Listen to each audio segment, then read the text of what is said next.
Hi friends, welcome back to my channel. എന്താണ് എല്ലാവരുടെയും പെരുന്നാൾ വിശേഷങ്ങളൊക്കെ? അപ്പോൾ ഇന്ന് ഞാൻ വന്നിട്ടുള്ളത് ഞങ്ങളുടെ ചെറിയൊരു പെരുന്നാൾ വിശേഷങ്ങളും വ്ളോഗുമായിട്ടാണ്. അപ്പോൾ ഇപ്പം ഞങ്ങളുള്ളത് ഒമാനിലാണ്. അപ്പോൾ ഇവിടെ പെരുന്നാളായിട്ട് റൂൾസൊക്കെ ഭയങ്കര സ്ട്രിക്റ്റാണ്. 5 ദിവസം ഫുൾ ലോക്ക്ഡൗൺ ആണ് ഇവിടെ ഉള്ളത്. അതുകൊണ്ട് തന്നെ പെരുന്നാളിന് പുറത്തോട്ട് ഇറങ്ങാനോ വേറെ വീടുകൾ സന്ദർശിക്കാനൊന്നും പറ്റുന്നൊരവസ്ഥയിലല്ല. അപ്പോൾ ഞങ്ങളുടെ കൂടെ പെരുന്നാൾ ആഘോഷിക്കാനായിട്ട് ഇപ്രാവശ്യം ഒരു ഫ്രണ്ടും ഫാമിലിയും കൂടെ ഉണ്ട്. അപ്പോൾ നമുക്ക് വ്ളോഗിലേക്ക് പോവാം. രാവിലെ തന്നെ എണീറ്റ് ഫുഡെല്ലാം കഴിച്ചതിന് ശേഷം പെട്ടെന്ന് തന്നെ ഞങ്ങൾ രണ്ടുപേരും കൂടെ പെരുന്നാൾ നിസ്കാരമൊക്കെ നിസ്കരിച്ചു. ഞങ്ങൾ രണ്ടുപേരും മാത്രമേ ഉണ്ടായിരുന്നുള്ളൂ. അപ്പോൾ ഇത്ര നേരത്തെ തന്നെ മോനെ എണീറ്റിട്ടുണ്ടായിരുന്നില്ല. അപ്പോൾ ചെറിയ ചെറിയ പണികളൊക്കെ ഇപ്പോൾ തന്നെ തീർക്കാമല്ലോ എന്ന് വിചാരിച്ചിട്ട് ഞാൻ എൻ്റെ പണികളൊക്കെ സ്റ്റാർട്ട് ചെയ്തു. ആദ്യം തന്നെ ഫ്രൂട്ട് സലാഡിനുള്ള ഫ്രൂട്ട്സൊക്കെ കട്ട് ചെയ്ത് വെക്കുകയാണ്. അപ്പോൾ കുറച്ച് ഇപ്പോൾ കട്ട് ചെയ്തിട്ട് ആപ്പിളും ഒക്കെ പിന്നെ കട്ട് ചെയ്യാം, ലാസ്റ്റ് വെച്ച് കട്ട് ചെയ്യാമെന്ന് വിചാരിച്ചിട്ട് ആപ്പിളൊക്കെ അവിടെ വെച്ചു. ബാക്കിയുള്ളതൊക്കെ ഒന്ന് ക്ലീൻ ചെയ്തെടുത്തിട്ടുണ്ട്. അപ്പോൾ ഞങ്ങളുടെ ഫ്രണ്ട്സ് എന്ന് പറഞ്ഞത് വേറെ ദൂരത്തുനിന്ന് വരുന്ന ആൾക്കാരൊന്നും അല്ല കേട്ടോ, ഞങ്ങളുടെ ഫ്ലാറ്റിൽ തന്നെയുള്ള ഞങ്ങളുടെ ഫ്രണ്ട്സാണ്. കുക്കിംഗ് ഞങ്ങൾ രണ്ടുപേരും കൂടെ 2 സ്ഥലത്തായിട്ട് കുക്ക് ചെയ്തിട്ട് എന്നിട്ട് ഒരുമിച്ചിരുന്നിട്ട് കഴിക്കാമെന്നാണ് വിചാരിച്ചിട്ടുള്ളത്. അപ്പം മട്ടനും ബീഫൊക്കെ അവൾ റെഡിയാക്കാം, റൈസിനുള്ള സൈഡ് ഡിഷസും പുഡിങ്ങും ഞാനാണ് ഉണ്ടാക്കുന്നത്. അതിൻ്റെ വീഡിയോസൊക്കെയാണ് ഇതിൽ ഇൻക്ലൂഡ് ചെയ്തിട്ടുള്ളത്. പിന്നെ പുറത്തൊന്നും അധികം ഇറങ്ങാൻ പറ്റാത്തതുകൊണ്ട് ഒരുപാട് വീഡിയോ ഒന്നുമില്ല. ജസ്റ്റ് ഇവിടുന്ന് ഫ്ലാറ്റിൽ നിന്ന് പുറത്തോട്ട് ഇറങ്ങിയാലൊരു ഫാമാണ്. ആ ഫാമിൽ പോയിട്ട് മോനെയായിട്ട് പോയിട്ട് കുറച്ച് ഫോട്ടോസൊക്കെ എടുത്തിട്ടുള്ള കുറച്ച് വീഡിയോസും മാത്രമേ ഉള്ളൂ. അപ്പോൾ ഈ ഇതിന് ഞങ്ങൾ നെയ്ച്ചോറും തേങ്ങാച്ചോറുമാണ് ഉണ്ടാക്കാൻ പ്ലാൻ ചെയ്തിട്ടുള്ളത്. അതിന് മട്ടൻ കറിയും ബീഫ് വരട്ടിയതും ചിക്കൻ പൊരിച്ചതുമാണ് ഞങ്ങൾ ഉണ്ടാക്കിയിട്ടുള്ളത്. ആദ്യം തന്നെ ചിക്കനൊന്ന് തേച്ച് വെക്കാനായിട്ട് കുറച്ച് പച്ചമുളകും വെളുത്തുള്ളി ചതച്ചതും കറിവേപ്പിലയും കൂടെ ഇട്ട് കൊടുക്കുന്നുണ്ട്. ഇതിലേക്ക് ചിക്കൻ ഇട്ടിട്ട് ആവശ്യത്തിന് ഉപ്പും മുളക് പൊടിയും കൂടെ ചേർത്തിട്ട് നന്നായിട്ട് മിക്സ് ചെയ്തിട്ട് ഞാൻ ഫ്രിഡ്ജിലോട്ട് വെക്കുകയാണ്. ഏകദേശം 2 മണിക്കൂറോളം ഇരുന്നിട്ടുണ്ടാവും. ഈ ഒരു സ്പെഷ്യൽ ചിക്കൻ ഫ്രൈയുടെ വീഡിയോ ഞാൻ മുന്നേ ഷെയർ ചെയ്തിട്ടുണ്ട്. അപ്പോൾ ആർക്കെങ്കിലും ഇതിൻ്റെ ഡീറ്റെയിൽഡ് വീഡിയോ വേണമെന്നുണ്ടെങ്കിൽ താഴെ ഡിസ്ക്രിപ്ഷൻ ബോക്സിൽ കൊടുക്കുന്നുണ്ട്, ആ ലിങ്കിൽ കയറി കണ്ടോളൂ കേട്ടോ. നിസ്കാരമൊക്കെ കഴിഞ്ഞിട്ട് പപ്പ വീണ്ടും മോനെ എണീപ്പിക്കലാണ് അടുത്ത ജോലി. ഇവനെ എണീപ്പിക്കുക എന്നുള്ളത് ഭയങ്കര ഒരു ടാസ്ക് തന്നെയാണ്. ഇവനെ എണീപ്പിച്ചിട്ട് പല്ല് തേപ്പിച്ച് ഫുഡ് കൊടുക്കുക എന്നുള്ളത് ഒരുപാട് മണിക്കൂറുകൾ എടുക്കുന്ന പരിപാടി തന്നെയാണ്. അപ്പം അതിലോട്ട് കിടക്കുകയാണ്. ഇത്ര എണീപ്പിച്ചാലും ആള് ബെഡിൽ നിന്ന് എണീക്കൂല. ലാസ്റ്റ് അവൻ്റെ ഫ്രണ്ടിൻ്റെ പേര് പറഞ്ഞിട്ടാണ് ബെഡിൽ നിന്ന് വല്ല എണീറ്റിട്ടുള്ളത്. കാറിൽ പോണോ? കാറിലല്ല, നടന്നിട്ട് പോണം. ആ ഹംദിൻ്റെ വീട്ടിൽ പോണ്ടേ? വാ പോവോ, എണീക്ക് എണീക്ക്. ആ വാ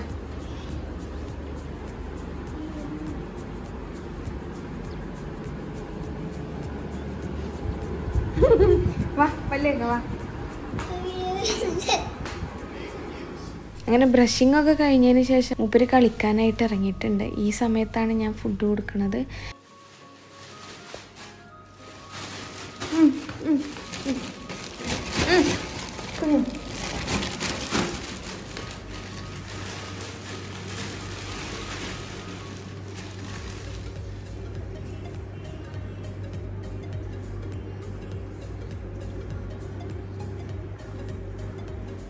ഇങ്ങനെ ഇങ്ങനെ അപ്പോൾ ഇങ്ങനെ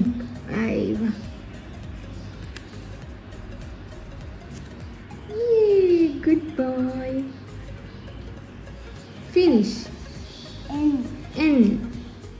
അങ്ങനെ ഭക്ഷണമൊക്കെ കൊടുത്തതിന് ശേഷം ഞാൻ വീണ്ടും കിച്ചണിലോട്ട് തന്നെ പോയി സാലഡിനുള്ളതൊക്കെ അരിഞ്ഞ് വെക്കുകയാണ്. ആദ്യം തന്നെ അരിഞ്ഞിട്ട് ഉപ്പും മുളകും ചേർത്ത് വെച്ചാൽ പിന്നെ യൂസ് ചെയ്യാൻ നേരത്ത് കുറച്ച് തൈര് മാത്രം ഒഴിച്ചു കൊടുത്താൽ മതി. അപ്പം ഈ പീസസിലോട്ടൊക്കെ നന്നായിട്ട് ഉപ്പും മുളകും ഒക്കെ പിടിച്ചിട്ടുണ്ടാവുമല്ലോ. അതിൻ്റെ അടുക്ക മാരിനേറ്റ് ചെയ്ത് വെച്ച ചിക്കൻ എടുത്തിട്ട് ഇതിലേക്ക് കുറച്ചധികം എണ്ണ ഒഴിച്ചു കൊടുക്കുന്നുണ്ട്. എന്നിട്ട് ലോ ഫ്ലെയിമിൽ ഇട്ടിട്ട് കുക്ക് ചെയ്തെടുക്കുകയാണ്. വളരെ ലോ ഫ്ലെയിമിൽ ഇട്ടിട്ട് അടച്ചു വെച്ച് വേവിച്ചെടുത്താൽ മതി. അതിനുശേഷം നെയ്ച്ചോറിനുള്ള സാധനങ്ങളൊക്കെ റെഡിയാക്കി വെക്കുകയാണ്. ഫ്രൈ ചെയ്യാനുള്ള ഓണിയനും കട്ട് ചെയ്തിട്ട് ഒരു സൈഡിലോട്ട് വെച്ചിട്ടുണ്ട്. നെയ്ച്ചോറ് ഉണ്ടാക്കാനുള്ള ഓണിയനും ക്യാരറ്റും അണ്ടിപ്പരിപ്പും മുന്തിരിയൊക്കെ എടുത്തിട്ട് റെഡിയാക്കി വെക്കുന്നുണ്ട്. ഇനി നെയ്ച്ചോറിലോട്ടുള്ള പച്ചച്ചമ്മന്തി ഉണ്ടാക്കാനായിട്ട് ഒരു മിക്സിയുടെ ജാറിലോട്ട് ഒരു ചെറിയ കഷ്ണം സവാള, ചെറിയ കഷ്ണം ഇഞ്ചി, ആവശ്യത്തിന് പച്ചമുളകും മല്ലിച്ചപ്പും പുതിനയിലയും കൂടെ ഇട്ടിട്ട് ആദ്യം ഒന്ന് അരച്ചെടുക്കുന്നുണ്ട്. എന്നിട്ട് രണ്ടാമത് ഇതിലേക്ക് ആവശ്യത്തിന് തേങ്ങയും ഉപ്പും കൂടെ ഇട്ടിട്ട് വീണ്ടും അരച്ചെടുത്തിട്ടുണ്ട്. ഇതിലേക്ക് കുറച്ച് സുറുക്ക കൂടെ ഒഴിച്ചിട്ടുണ്ട്. അപ്പോൾ പച്ചച്ചമ്മന്തി ഇവിടെ റെഡി ആയിട്ടുണ്ട്. അടുത്തത് തേങ്ങാച്ചോറിനേക്കുള്ള ചുവന്ന ചമ്മന്തി ഉണ്ടാക്കലാണ്.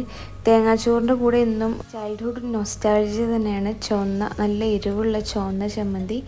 അപ്പോൾ അതിനായിട്ട് 2-3 ഉണക്കമുളകും കുറച്ച് ചെറിയുള്ളിയും ആവശ്യത്തിന് കാശ്മീരി ചില്ലിയും കൂടെ ഇട്ടിട്ട് ഇതിലേക്ക് തേങ്ങയും കൂടെ ചേർത്തിട്ട് നന്നായിട്ടൊന്ന് അരച്ചെടുത്താൽ ചുവന്ന ചമ്മന്തി റെഡി ആയിട്ടുണ്ട്. ഇപ്പോൾ അടുപ്പത്തുള്ള ചിക്കനൊക്കെ നന്നായിട്ട് കുക്കായി വരുന്നുണ്ട്. ഇനി അടുത്തതായിട്ട് തേങ്ങാച്ചോറ് ഉണ്ടാക്കാനായിട്ട് അരിയൊക്കെ നന്നായിട്ട് കഴുകി വെച്ചിട്ടുണ്ട്. ഇതിലേക്കൊരു ഏകദേശം 1.5 കപ്പോളം തേങ്ങ ഇട്ട് കൊടുക്കുന്നുണ്ട്. ഇത് നന്നായിട്ടൊന്ന് മിക്സ് ചെയ്ത് കൊടുക്കണം കേട്ടോ. ഇങ്ങനെ കൈ വെച്ചിട്ട് തന്നെ മിക്സ് ചെയ്ത് കൊടുക്കുകയാണെങ്കിൽ ഏറ്റവും നല്ലത്. ഇനി ഇതിലേക്ക് ഏകദേശം 1.5 കപ്പോളം ചുവന്നുള്ളി ചെറുതായിട്ട് മുറിച്ചിട്ട് അതും ഇട്ട് കൊടുക്കുന്നുണ്ട്. അതും നന്നായിട്ട് മിക്സ് ചെയ്ത് കൊടുക്കുക. ഈ ഒരു മിക്സിങ്ങിലാണ് ഇതിൻ്റെ ഫ്ലേവറൊക്കെ ഇറങ്ങുന്നത്. അപ്പോൾ അതൊക്കെ നന്നായിട്ട് മിക്സ് ചെയ്ത് കൊടുക്കണം. ഇനി ഇതിലേക്ക് ഏകദേശം ഒരു 1/2 ടേബിൾ സ്പൂണോളം ഉലുവ ഇട്ട് കൊടുക്കുന്നുണ്ട്. ആവശ്യത്തിന് ഉപ്പും കൂടെ ചേർത്തിട്ട് 3 ഇരട്ടി വെള്ളം വെച്ചിട്ടാണ് ഞാൻ ഇത് കുക്ക് ചെയ്തെടുക്കുന്നത്. ഇത് വിസിലടുപ്പിച്ചെടുക്കുന്നൊന്നുമില്ല, സാധാരണ പോലെ കുക്ക് ചെയ്തെടുക്കുന്നതാണ്. അപ്പോൾ നന്നായിട്ട് വറ്റി വരുന്നവരെ കുക്ക് ചെയ്തെടുക്കണം. അപ്പോൾ ഇത് ഇടയ്ക്കൊക്കെ തുറന്നിട്ട് ഇളക്കി കൊടുക്കണം, അടി പിടിക്കാതെ ശ്രദ്ധിക്കണം എന്തായാലും. അപ്പോൾ സ്റ്റൗവിൽ വെച്ചിട്ടുള്ള ചിക്കനൊക്കെ നന്നായി കുക്കായി മുരിഞ്ഞ് വന്നിട്ടുണ്ട്. ഇതിലേക്ക് ഒരു 2-3 ടേബിൾ സ്പൂൺ ടൊമാറ്റോ സോസ് കൂടെ ഒഴിച്ചു കൊടുത്തിട്ട് നന്നായിട്ടൊന്ന് ഇളക്കി കഴിഞ്ഞാൽ നമ്മുടെ ചിക്കൻ ഫ്രൈ റെഡിയാണ്. അടുത്തതായിട്ട് ഞാൻ നെയ്ച്ചോറിലേക്കുള്ള അണ്ടിപ്പരിപ്പും മുന്തിരി അതുപോലെ ഒണിയൻ ഫ്രൈ ഒക്കെ റെഡിയാക്കി എടുക്കുന്നുണ്ട്. അപ്പോൾ ഈ സവാള ഇങ്ങനെ പൊരിച്ചുകൊണ്ടിരിക്കുമ്പോൾ എനിക്ക് തോന്നിയത് സ്റ്റൗ കത്തുന്നില്ല എന്ന്. അപ്പോൾ നോക്കിയ സമയത്ത് ഇതിലെ ഗ്യാസ് തീർന്നിട്ടുണ്ടായിരുന്നു. അപ്പോൾ ആകെ പണി കിട്ടിയ പോലെ ആയി പെരുന്നാളിൻ്റെ അന്ന് തന്നെ. കാരണം എന്താണെന്ന് വെച്ചാൽ ഇവിടെ ലോക്ക്ഡൗൺ ആണ് 5 ഡേയ്സ്.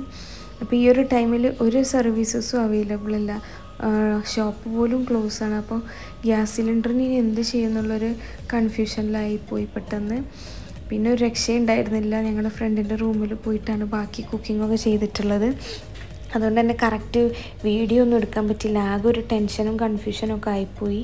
അങ്ങനെ അവിടെ പോയിട്ട് ബാക്കി നെയ്ച്ചോറും തേങ്ങാച്ചോറ് പകുതി ആയിട്ടുണ്ടായിരുന്നുള്ളൂ കുക്ക് ചെയ്തിട്ട്. അതും കൂടെ ഒക്കെ കുക്ക് ചെയ്തിട്ട് പിന്നെ തിരിച്ചു പോരുക ചെയ്തത്. ഇനി ഈ 5 ദിവസം ഗ്യാസ് ഇല്ലാതെ എങ്ങനെ അഡ്ജസ്റ്റ് ചെയ്യുമെന്ന് അറിയാതെ തലറിഞ്ഞിരിക്കുന്ന ഒരവസ്ഥ തന്നെയായിരുന്നു അന്ന്. പിന്നെ 1-2 ഫ്രണ്ട്സിനൊക്കെ വിളിച്ചു നോക്കിയെങ്കിലും പക്ഷേ ഈ ലോക്ക്ഡൗൺ ആയ കാരണം ആർക്കും അങ്ങോട്ടും ഇങ്ങോട്ടും ഒന്നും വരാൻ പറ്റാത്തൊരവസ്ഥയായിരുന്നു. ഏതായാലും പിന്നെ ഇവിടെ നമ്മുടെ ഫ്ലാറ്റിൻ്റെ കെയർ ടേക്കർ എടുത്ത് ഒരു എക്സ്ട്രാ കുറ്റി ഉണ്ടെന്ന് പറഞ്ഞു. അങ്ങനെ അതൊക്കെ കിട്ടി, അഡ്ജസ്റ്റ് ചെയ്തു. അങ്ങനെ കുക്കിങ്ങൊക്കെ കഴിഞ്ഞു. അവർ ഫുഡ് കഴിക്കാനായി താഴോട്ട് വന്നു. മക്കളൊക്കെ കളി തുടങ്ങിയിട്ടുണ്ട്.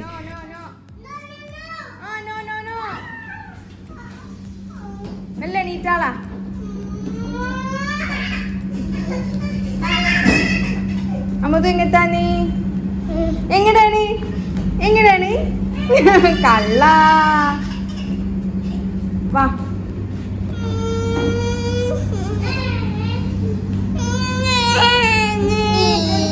കളിച്ചോളി അമ്മത് ഓടണം, പിന്നാലെ ഓടിക്കോ. അയ്യോ അങ്ങനെ കുറച്ച് നേരം വർത്താനമൊക്കെ പറഞ്ഞ് ഞങ്ങൾ ഫുഡ് കഴിക്കാൻ ഇരുന്നു. ചിക്കൻ ഫ്രൈ ഉണ്ട്, മട്ടൺ സ്റ്റൂ ഉണ്ട്, സാലഡ് ഉണ്ട്, 2 ചമ്മന്തി ഉണ്ട്, ബീഫ് വരട്ടിയതും പപ്പടവും തേങ്ങാച്ചോറും നെയ്ച്ചോറുമാണ് ഈദ് സ്പെഷ്യലായിട്ട് ഉണ്ടാക്കിയിട്ടുള്ളത്. അങ്ങനെ ഭക്ഷണമൊക്കെ കഴിച്ച് കഴിഞ്ഞ് ഞങ്ങൾ കുറച്ച് നേരം കിടന്നു. ഭക്ഷണം കഴിച്ച ആ ഒരു ക്ഷീണത്തിൽ കുറച്ച് നേരം കിടന്നു. പിന്നെ വൈകുന്നേരം മോനെ നല്ല ഡ്രസ്സൊക്കെ ഇടിച്ചിട്ട് ഫോട്ടോ എടുക്കാൻ വേണ്ടി താഴോട്ടേക്ക് പോയി. അങ്കിളുണ്ടോ? വാ.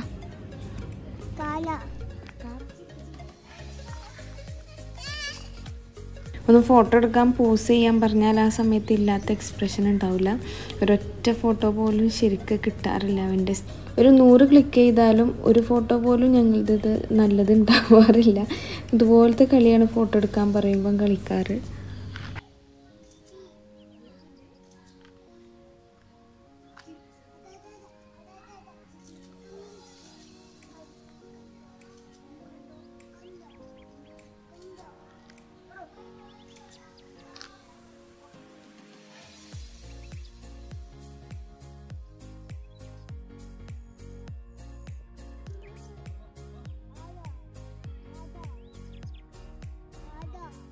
ആടുണ്ടോ? അമ്പ ഉണ്ടോ? അമ്പാ പറഞ്ഞിക്ക പോവാ. നടക്ക്, അമ്പൻ്റെ അടുത്ത് നടക്ക്. ബായ് അല്ല, അമ്പൻ്റെ അടുത്തോട്ട് വെക്കോ.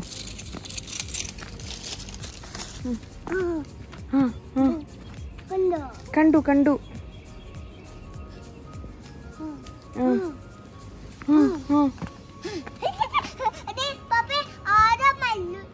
ആ പപ്പേ ആടാ. ആടല്ല, അമ്പയാണത്. മോങ്കാക്ക എന്ന് പറയുന്നത് അവൻ്റെ പപ്പേനെ എല്ലാവരും വിളിക്കണ പേരാണ്. അപ്പം ഞാനും അങ്ങനെ തന്നെയാണ് വിളിക്കൽ. അത് കേട്ടിട്ടാണ് അവൻ ഇപ്പം മോങ്കാക്കാന്നും അതുപോലെ തന്നെ പപ്പാന്നും വിളിക്കാറുണ്ട് കേട്ടോ ഇടയ്ക്ക്. ഈ 2 പേരാണ് ഇപ്പം പപ്പനെ വിളിക്കണത്.